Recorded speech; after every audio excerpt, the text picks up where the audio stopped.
There are YouTube channels that take advantage of a certain segment of the population's inability to identify AI when they see it. It tends to be older Catholics who can't spot AI as easily, and older people in general, who can't spot AI when it's presented to them. The younger someone is, the more easy time they have of spotting AI, at least for now. The technology is rapidly advancing. It's going to get worse and worse unless it's regulated. And there are channels that will clone the voice of a public figure and then use an AI to generate a script and then have that public figure's voice recite things the person would never say. This has happened to two figures that I know of, maybe a third. I do seem to recall this happening to Father Ripperger at one point, but the most common Catholic figures this happens to are Pope Leo XIV and Bishop Robert Barron. I can't play you clips of any of those videos from those channels right now for a couple of reasons. One, YouTube is pretty dicey. They get pretty testy when it comes to things like impersonating people, right? That's a clear terms of service violation. And even exposing it through playing the evidence for you could get me in trouble. But the other issue is if I play those videos on this channel, the channel owners can copyright strike my channel and take my channel down. Yes, for showing that they're doing something horrifyingly unethical. I am a firm believer that there's a special place in one of the lower bowels of perdition reserved for people who do this. And so I'm going to just show you some of these channels, and we're not even going to be going beyond the tip of the iceberg here. This is a major problem. And what brought this today, because I've been talking about doing this as a video for some time, is some enterprising company out there has decided that it's time to launch a service that allows you to pray with an AI version of a saint. It's absolutely satanic. They should be ashamed of themselves. And so I want to spread awareness about this so you can avoid this and maybe do some work on your own to put some pressure on the company to not do something as horrifyingly evil as that. But let's start here with, just go down the line on some of these. The first is a channel named Letters from Leo. There's a few things that are going to give this away. First, there's almost no subscribers. 3,900 subscribers. I mean, on YouTube, that's not many. They haven't been around that long, right? This is a YouTube Shorts channel. Visually, the color is almost always off on the thumbnails when they're AI. Now, I don't have an issue with someone using AI to generate a thumbnail for a video. That's not a problem. Not everybody has Photoshop skills. Not everybody can do things like that. The issue becomes, of course, if you show somebody doing something they really wouldn't do. But here, they give you daily prayer with the Pope. Okay, he does offer daily prayers, but if you were to play this, it's not him. It's a clone of his voice generated by a computer reciting a prayer this person made up. 10 questions to prove your love for Jesus, right? I mean, you look at this stuff, and for some reason, people are fooled by this. Let's go to another one. Because I'm just going to show you some of the offenders here. A channel called Noble Spirit. This one has 51,000 subscribers. There's a very good chance that many of you watching this are subscribed to this fake channel. Trump is diabolical. He's a test from God. Pope Leo XIV's words stun the world. That's 11 hours ago. Guess what? The Pope didn't say that. Pope Leo XIV reveals only 3 churches belong to God. 99% lead souls into hell. Well, he didn't say that. He's a post-Vatican II Pope. He's not going to say that either. The church today is all about ecumenical dialogue. This Pope is not going to tell you that. They literally made this up. Stop wearing these 5 clothing items to church, Pope Leo warns. The Pope has never given an address on modesty at Mass. Hell can't touch you if you say these 3 words. Again, the Pope didn't say that, but 38,000 people watched this.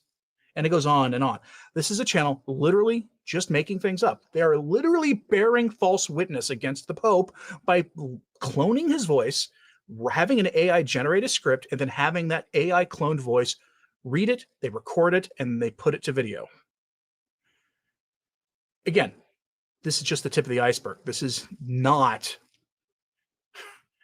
unfortunately, this is not what I can't show you every channel that does this because there's just so many of them. But here's another one. Faith Strong TV, 4,000 subscribers with only 14 videos. Last video was 8 days ago. Pope Francis's lost letter to Cardinal Tagle finally revealed. Our last hope. Mel Gibson's shocking secrets from the Passion of the Christ set. Pope Leo XIV's hidden truth finally exposed. What happens when you film where Jesus walked? New miracle approved. The church is not in the business of approving miracles these days if you've been following anything coming out of the Vatican on that subject. Cohabitation, the Pope finally speaks. It's not what you think. The church, Pope Leo, is not going to talk about cohabitation, most likely. He hasn't yet. They literally made that up. We go to another one. Let's see here. Another one, Faith and Tradition. 38,000 subscribers. They use an AI cloned voice to read the news to people. And this is like, someone once told me that this is a channel that's basically stealing my stories or something and turning them to videos. I won't go that far. But I have seen them get shredded in their own comments about using AI voice to tell people the news. And I've seen them try to respond with, once they make enough money from their channel, they're going to hire actors to do the news, which is not any better. And if they do that, if you are the person running this channel and you're watching this, YouTube success is based at least in heavy part on the personality of the person running the channel. You are never going to achieve that with AI, and you're not going to achieve that with voice acting. And the other thing is, I have 157,000 subscribers. I make enough money off my channel for a modest living for my family. That's it. Not enough to hire people to, say, professionally read my educational videos on the weekends, let alone to have somebody do 5 days a week of videos like this person is posting. Okay. This is another fake AI channel. They used AI voices to sort of make it look like they're doing a professional presentation of Catholic media when they're not. Now, here's another one. This one I think is probably the most offensive, but it hasn't also uploaded in what looks like a month. It's called, let's not accidentally click on the video there. Let's go back and open that one. And that channel has the audacity to call itself Prayers to Jesus Christ. 12,000 subscribers, 124 videos. Got a lot of views on their shorts, 68,000. Pope Leo, how to find Jesus in your daily life. Jesus' healing of the deaf, explained by Pope Leo XIV. God's infinite mercy, explained by Pope Leo XIV. You click on their videos. Powerful Catholic prayer for deliverance and protection from evil. Morning prayer to Most Sacred Heart of Jesus and Immaculate Heart of Mary. All of it using AI. And there is something extraordinarily off-putting about having AI lead prayer for people. There's something insidious about that.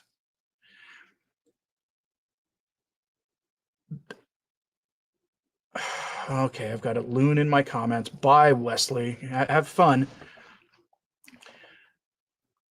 Chesty Marine says, Bishop Robert Barron has a lot of AI videos. Well, thank you for the segue, because we're going to go right to that.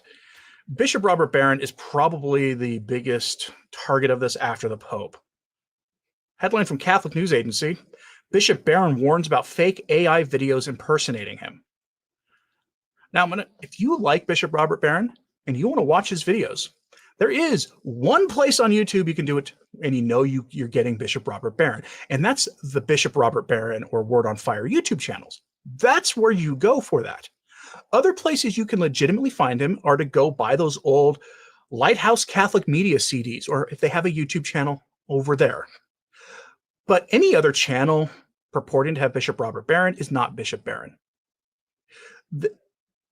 He is like the number one target of the stuff. I have seen videos on YouTube where someone will clone his voice and then have him give an address about super trad stuff. It sounds like really hardline Catholic stuff.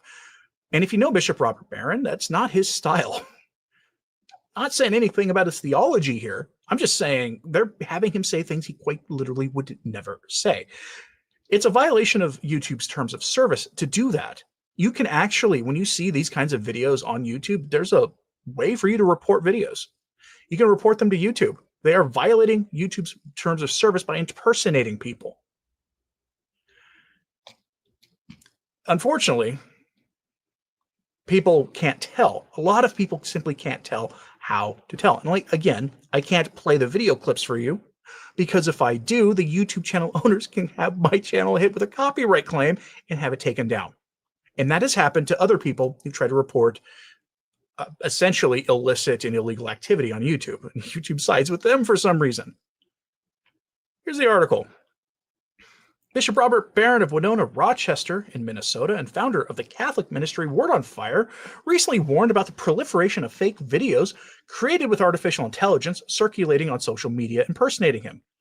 The presence online of these videos generated by artificial intelligence that purport to be from me and that are not from me is a problem that is becoming increasingly difficult, the prelate warned in a message posted August 20th on his official social media. Barron recounted that a few months ago, a woman told him that she felt so bad about an altercation he supposedly got into in a restaurant in Chicago, which was actually a fake video. I said, I've not been in a restaurant in Chicago for about 5 years. Well, it was one of those AI-generated silly videos, he explained. He also recalled another case in which he was supposedly summoned to Rome by Pope Leo XIV for, quote, high-level discussions. Bishop clarified, I've met Pope Leo once. It happened a couple of weeks ago in Rome. We put it up on our social media. I shook his hand and he smiled at me. That's my one contact with him. I'm not being summoned to Rome for high-level discussions. A video even circulated in which he supposedly gave recommendations on how to, quote, remove demons from your toilet. My point, Barron said, is this is all ridiculous. And I think if you spend just a moment, you can tell the difference between an authentic video from me and one of these fakes. The bishop warned that this phenomenon is not harmless. These are fraudsters. What they're doing is making money off these things because they monetize them through ads. So it's not just harmless fun people are having. It's doing damage to my reputation, but it's also doing damage to people who are being defrauded. In response, he urged the faithful not to be fooled. Don't take these silly things seriously. Don't watch them. And what you look for is something on my YouTube channel, something on the official Word on Fire channel, and there's a blue check you can see next to my name, the profile name. Look for that. That's the sign that it's a video from me. Finally, he called for common sense. When you see these goofy images that are being generated by a computer and you hear me talking about some wild thing, I hope you have the sense to know, look, that's not really Bishop Barron speaking. It's becoming increasingly a problem, and I want you to know about it and do what you can to battle it. And God bless you, he concluded. Now, this all comes as we are being told that the Pope is going to give an address, probably an encyclical on AI. I really hope he does. And I hope he does by reminding people of how unethical it is to impersonate people and all these other things. I don't hide that I'm not a huge fan of the new Pope, but he has an opportunity here to do something about these things, because you have to ask yourself, what kind of person would put up a fake video cloning the Pope's voice or Father Ripperger's voice or Bishop Barron's voice or anybody else? Who would do such a thing? And it would have to be somebody who knows enough about Catholicism to really kind of make it plausible what you're hearing, which means it's either a Catholic or a lapsed Catholic. And if it's someone who is active in the faith, you really need to go to confession, because you are basically forced marching yourself towards the fires of perdition by doing this. It's literally bearing false witness in the most heinous way imaginable. This is a very, very real problem. And unfortunately, this isn't just limited to people trying to make a quick buck off YouTube's ad revenue system. There are some people with some really terrible ideas out there promoting another way for them to make a couple bucks off you. Headline from the National Catholic Register: chatting with AI saints, opportunity or peril. A Catholic tech startup is offering conversations, in quotes, with AI-generated saints, while theologians warn of the spiritual risks such tools might pose. Who thinks this is a good idea? It would be better for you to read to listen to a badly recorded reading of St. Augustine by somebody like me than to have an AI cloned voice do it. or to have a voice that purports to be St. Augustine. There are people who are already having a hard time differentiating between reality and fiction when it comes to the internet. That's why you see people posting wild stories about Bigfoot all the time.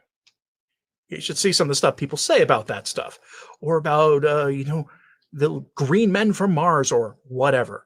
You're seeing all sorts of wild stuff being said online, as if we're like heading towards something and people can't differentiate between a deception and the reality at the most basic level for things that should be obvious.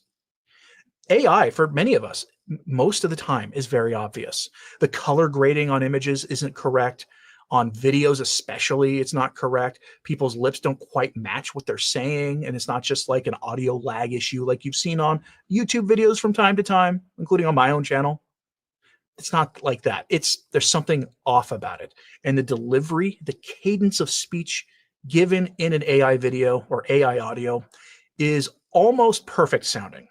Too perfect. It's unnatural. The phrase uncanny valley comes to mind. You listen to it, and if you're listening, it doesn't sound real. And again, I can't play you examples of this because the people who would do such a dishonest thing would hit me with a copyright claim. It's one of the reasons I've delayed doing this. But unfortunately, this AI Saints story that I'm about to show you pushed my hand. So I'm begging you, if you want to listen to what Pope Leo XIV has to say on a subject directly from his mouth, go to EWTN's YouTube channel, or Vatican News's YouTube channel, or the Vatican's YouTube channel. That's where you can find the real source. If you see some of these channels claiming that the Pope is saying something and it sounds either way out there or the kind of thing like a 16th century Pope would say, go to the Vatican's website, just go to his addresses and start scanning them. And you're going to find that he didn't say these things because the Vatican publishes everything he does on their official website. Here's a story about AI saints. Give you an idea how horrible of an idea this is.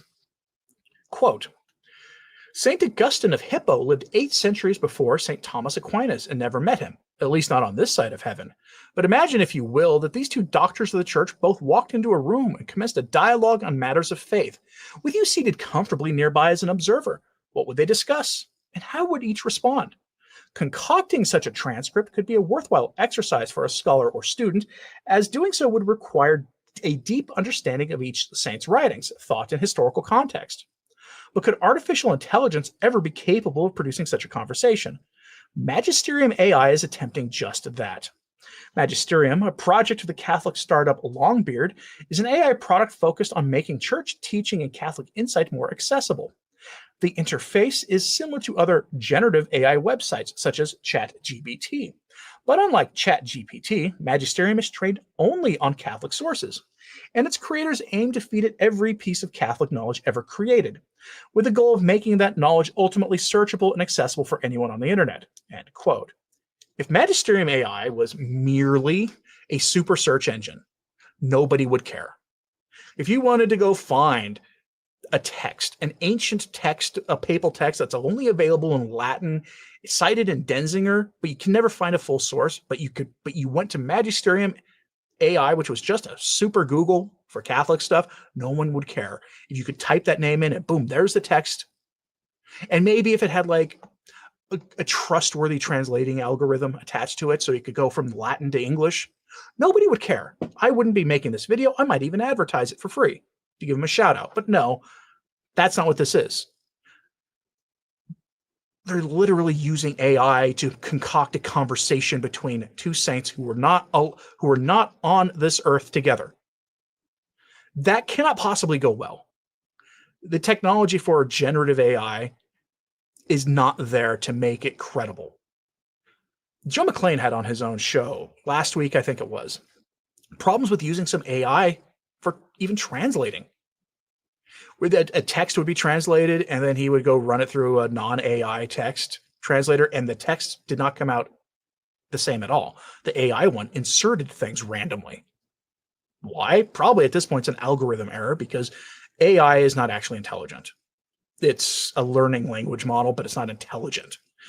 And true intelligence of the kind that those of us who kind of worry about AI a little bit are worried about, we're not anywhere near being able to have technologically. And I know people who work in that industry, and they assure me we're not there yet. People need to not worry about it.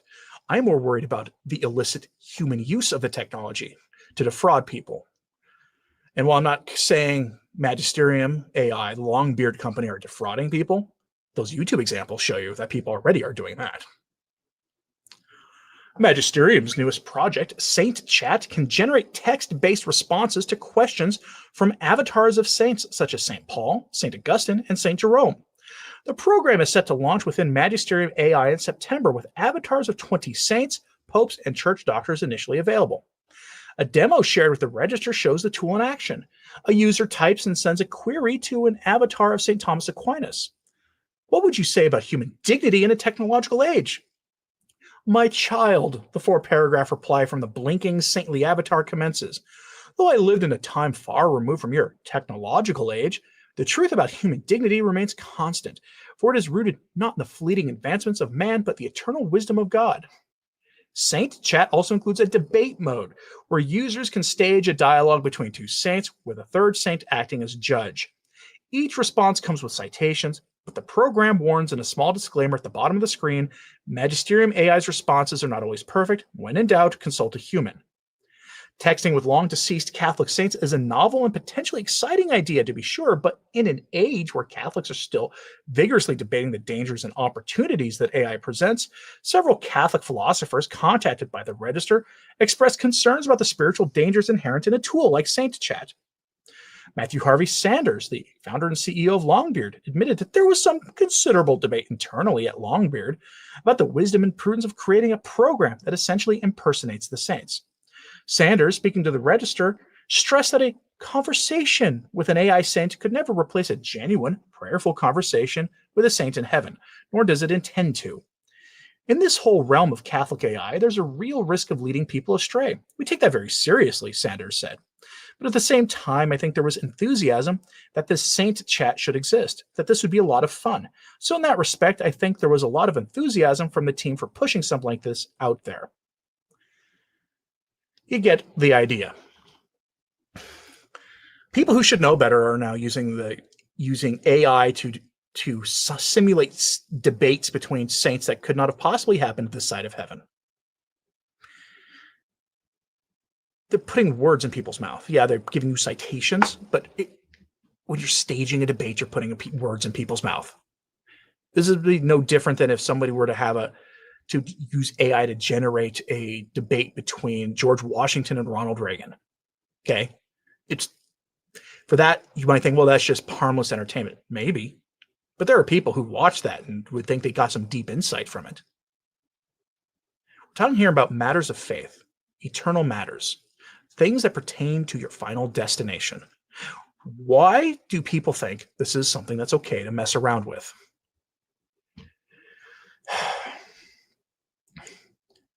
I'm utterly flabbergasted like this. Myreed says, will there be AI mass and confession? Like there are phone confessions, I'm told.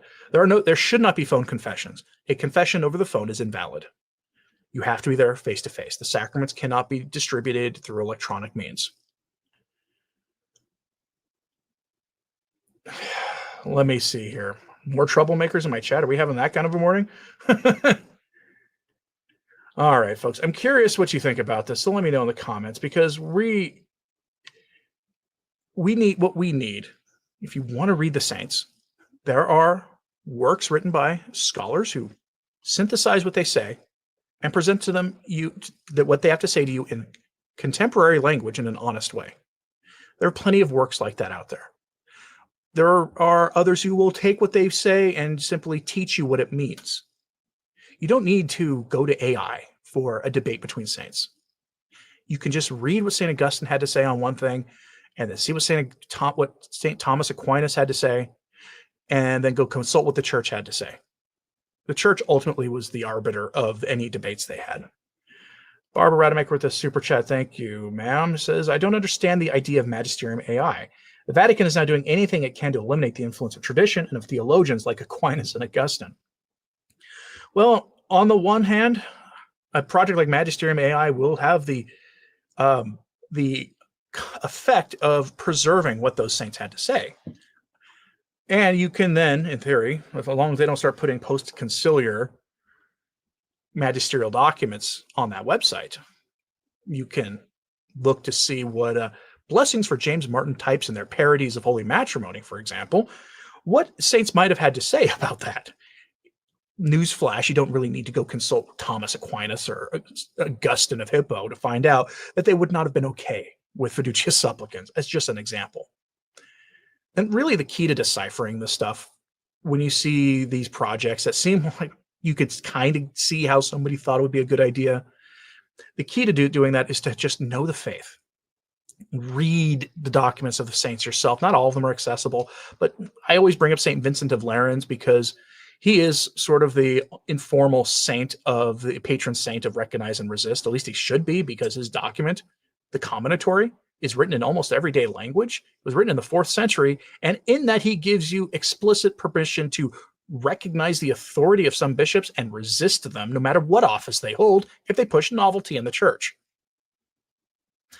The only reason most of us even know about him today is because Pope Francis tried to use him to promote his novelties, which was wild because St. Vincent of Lerins was saying literally the opposite things that Francis was implying.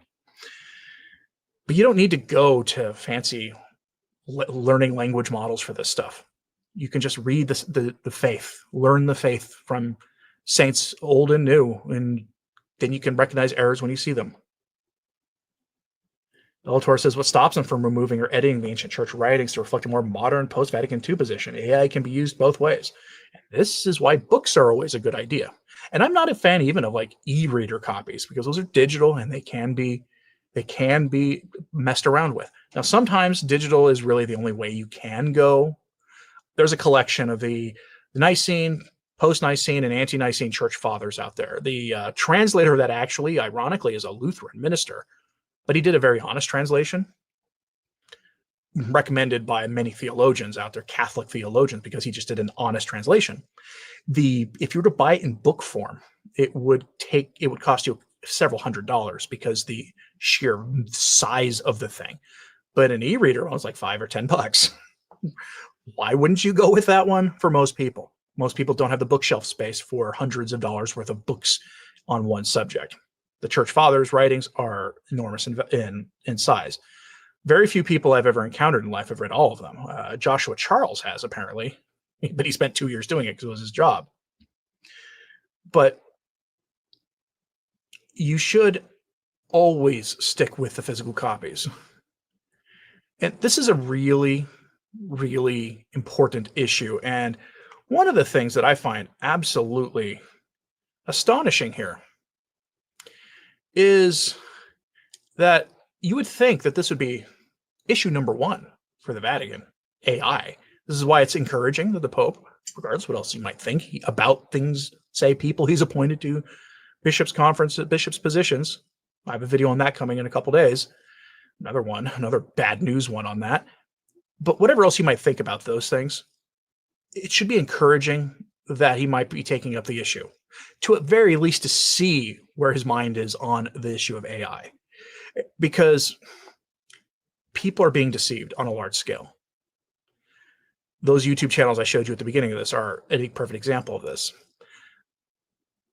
But while we are wrestling with the question of AI and being deceived by AI content and people trying to sell us the ability to pray to saints or pray with saints through using an AI app in a horrifying way, there's another issue at hand. The Vatican, despite all these major issues facing the church, AI, James Martin running wild out there, bishops canceling Latin masses, bishops telling people at their ordinary form parish they can't have reverence at their mass. Out of Detroit recently, you had the hammer dropped on people receiving kneeling on the tongue.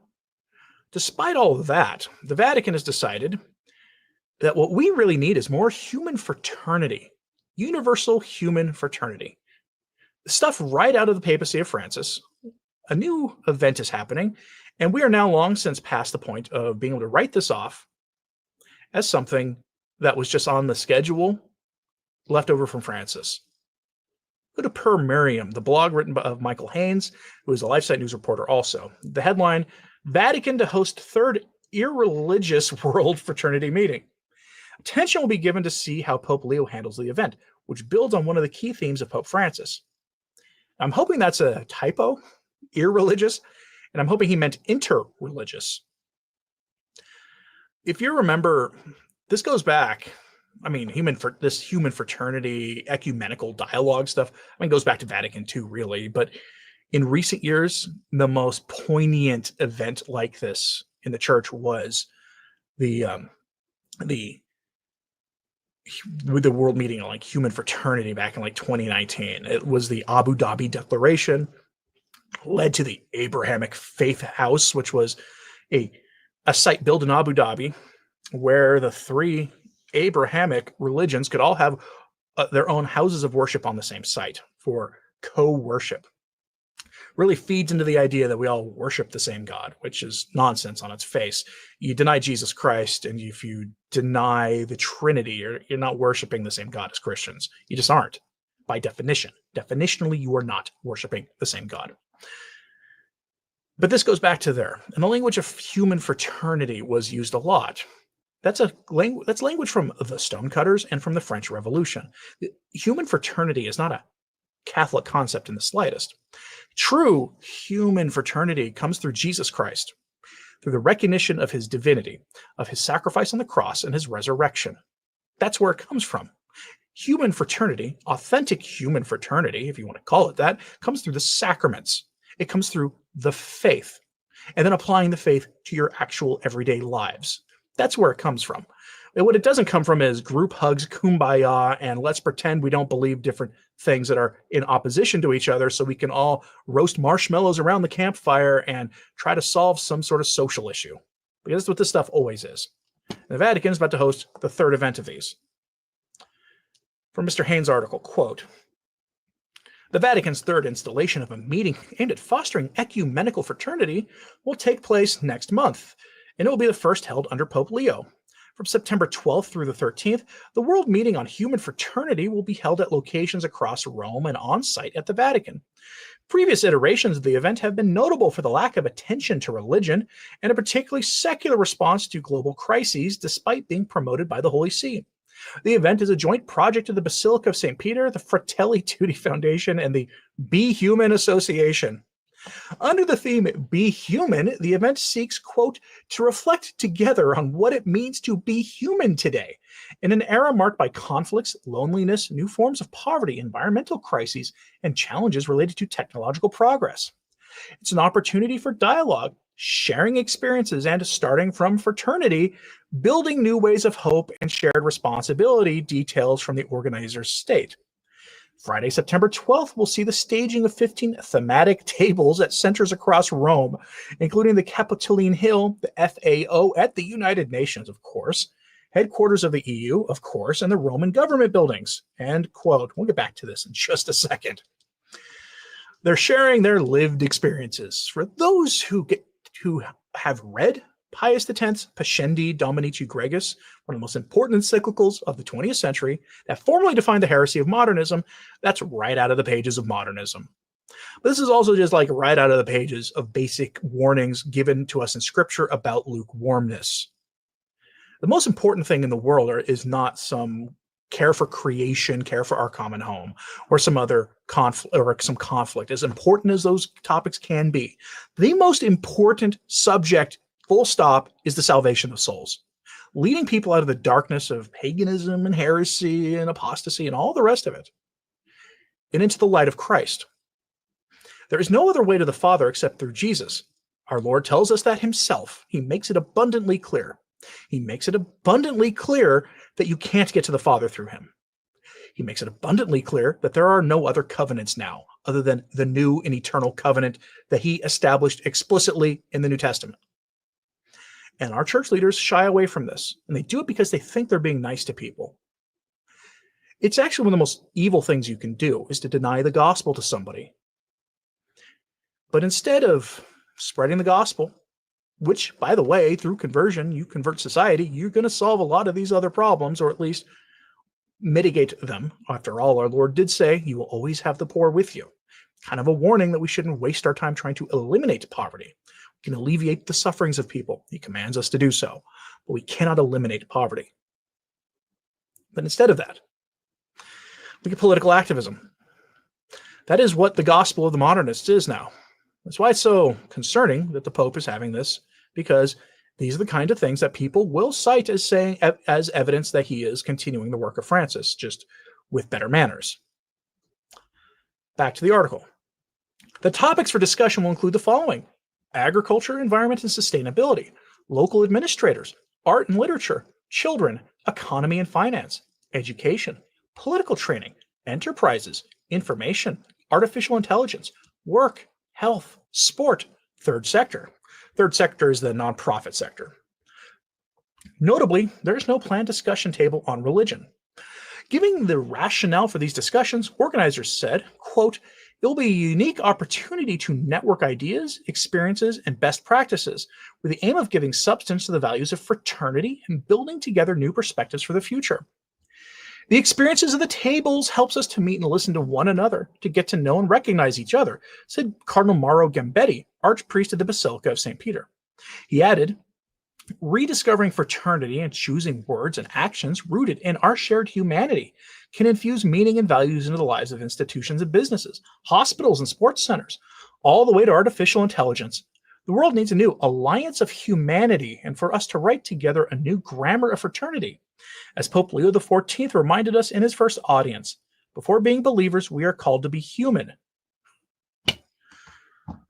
On the evening of the 13th as well, fraternity will take center stage, told through the universal language of music and the stories of those who have made it a life choice. A jubilee event to spread grace throughout the world, end quote. We're not called to be humans first. We're called first to repent and believe the gospel. This is why many of us don't think much is going to change. But that is what's happening in Rome. All the while, data keeps coming out showing that most Catholics don't believe the Catholic faith anymore. And while there are con artists out there willing to clone the voices of public figures in the church, upload them to YouTube to make a few bucks off people, having them say things they would never say. It used to be the biggest problem with this kind of thing on YouTube was that you had to worry that somebody might illicitly upload a Lighthouse Catholics media CD to YouTube. It was like the biggest thing you had to worry about. But at least you were still getting the real message there. It just was from an illicit source. Now there's just people making stuff up. Vaguely Catholic sounding things. Vaguely. I've seen some pretty crazy things attributed to the Pope and to Bishop Barron on YouTube when they weren't the ones saying these things at all. Richard Corwin using his channel super chat, his free channel member super chat. If you are a member of this channel, through that subscribe plus button, every month you will get a free super chat. That's true on any YouTube channel you're a member of, by the way. Use them. You're paying for them. He says, "My obligatory free chat for being a member." Well, yes, thank you for using it. Again, the super chat feature makes it so I can see them. And if you are a channel member, you get a free one. I'm curious. What do you think of this? This is the third meeting like this in Rome. They're literally setting up tables to go have these conversations for dialogue and human fraternity. What it reminds me of is in grad school, I worked in student leadership on my college campus. I was the most conservative person in the room and anywhere I would go. And in those days, I wasn't even really conservative, but I was the most conservative person in the room almost always. And we did these kind of events. This reminds me of student government nonsense from college. And if you don't understand how absurd that is, we are talking about the Holy Roman Catholic Church, the one apostolic church. That's what we're talking about. The church established by Jesus Christ on the Rock of Peter. And they're setting up tables to talk about how to have better agriculture and better nonprofit organizations for a better world. If you're going to table for the church, offer people information about Jesus to have conversations. You could spend 20 hours in the worst weather outdoors, but if you have one conversation that leads a single person to Christ, it'll have been worth it. And you'll have done immensely more for the world let alone their soul, for the world. By doing that, than you will by blathering on about agriculture and nonprofits and how to make sports more fostering of human dignity. I'm curious what you have to say about this, so let me know in the comments. Are you aware? Can you think of other examples of these kind of things? Under Pope Francis, the Vatican hosted a lot of UN conferences, a lot of them, some of them on pretty heinous subjects. Haven't seen that yet under Leo. This is the closest one as being a first. But I'm curious what you have to say about this, so let me know in the comments, please. Hit like and subscribe if you haven't. It does help. Sharing this on social media helps too. And if you've ever thought about supporting the work we do here at Return to Tradition, there are options in the description box below. That subscribe plus button that I mentioned a moment ago, Patreon, subscribe star, those kind of things. They do help keep these daily messages coming, and it is greatly appreciated. Pray for everybody we spoke about negatively today. I'm not trying to make you angry at the organizers of that, not Cardinal Gambetti or Pope Leo or anybody else. Pray for them. If you're inclined to be angry at them, pray for them instead. It's hard to have a sinful thought about someone you're praying for. And as always, pray for the church. I'm Anthony Stine. Ave Maria.